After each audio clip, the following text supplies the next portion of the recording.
Democrat Hillary Clinton, suddenly vulnerable in the presidential race, is under pressure to deliver a strong performance against Republican Donald Trump in their first debate on Monday, a moment that could be the most consequential yet of the 2016 election.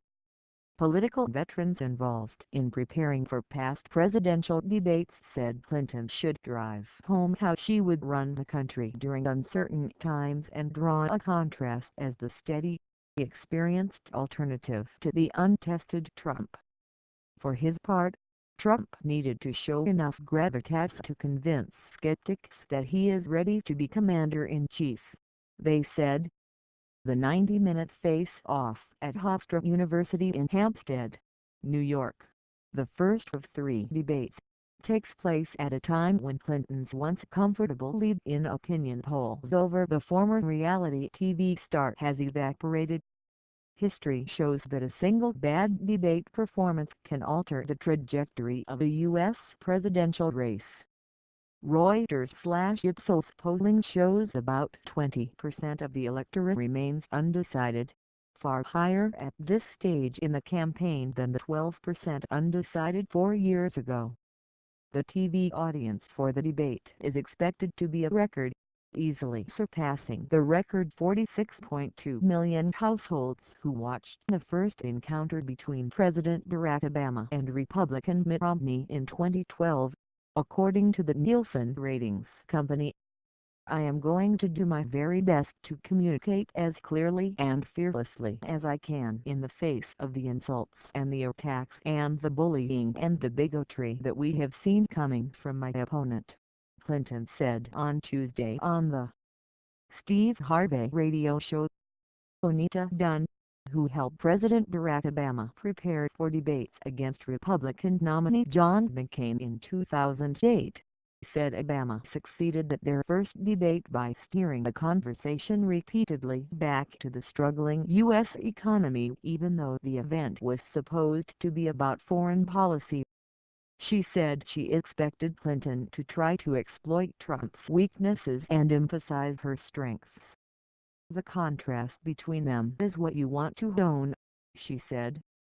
The debate will be the best opportunity for 2 candidates, both widely seen by voters as untrustworthy, to put to rest questions about their fitness for the White House with the November 8 election fast approaching. Even the candidates' body language will be closely scrutinized, just as it has been in past elections. Brett O'Donnell, a debate coach who helped President George W. Bush in his 2004 debates and McCain in 2008, said Bush did not put in the necessary work for his first debate against Democrat John Kerry that year and it showed. Quickly put on the defensive, Bush linked rapidly and slouched behind the lectern. Kerry was judged the winner. Bush got more serious about the debates after that, O'Donnell said. Clinton had a shaky performance at a September 7 NBC Commander-in-Chief forum where she became prickly in response to questions about her handling of classified emails while serving as U.S. Secretary of State. Presentation is very important, and Hillary has to work on that. Her presentation at the Commander-in-Chief forum was not very good. She didn't come off as likable. She came off as sour and defensive, O'Donnell said. To Trump's. Clinton is spending most of this week in debate preparations with a small circle of top aides at her home in Chappaqua, New York. Clinton aides said she is preparing for 2 scenarios, one in which Trump is measured and serious, and another in which he is freewheeling and makes inflammatory personal attacks. Trump relied on his famed spontaneity to fire off one-line zingers to dismantle 16 Republican rivals during the primaries, dispatching low-energy Jeb Bush or lying Ted Cruz and little Marco Rubio. He has repeatedly called Clinton crooked Hillary at rallies. "You're just not sure who is going to show up," said Jennifer Palmieri, the senior advisor to Clinton. "He may be aggressive or he may lay back." That's hard to game out necessarily, so I would say most of the focus is on what points does she want to make. A Trump supporter, Republican U.S. Representative Chris Collins of New York, said Trump understands that he needs to put forth the presidential demeanor. I think the seriousness of that can't be understated and that we're going to see the debate prep making sure that she's not going to be able to pull him somehow off the message, he said. Rick Blasio, the Republican former congressman from New York, found Clinton a tough opponent when he faced her in the U.S. Senate debate in New York in 2000. He was seen as bullying, lost the debate and the election, and now says Trump will need to treat Clinton carefully. What he is to avoid is a sense that he is name-calling, highly disrespectful, badgering, anything like that, he said. Role-playing. Former Republican Senator Judd Gregg, who played Democrats Al Gore and John Kerry in George W. Bush's mock debate sessions in 2000 and 2004, said Bush began preparing in early June unbeknownst to the news media and for a while did 2 practice sessions a day.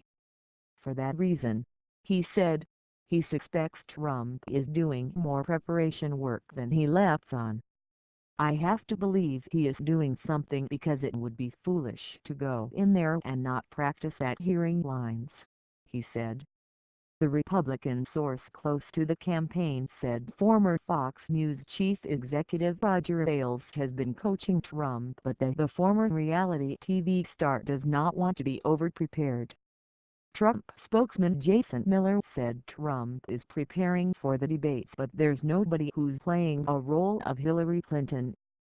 Mr. Trump prepares for everything that he does, he said.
Democrat Hillary Clinton, suddenly vulnerable in the presidential race, is under pressure to deliver a strong performance against Republican Donald Trump in their first debate on Monday, a moment that could be the most consequential yet of the 2016.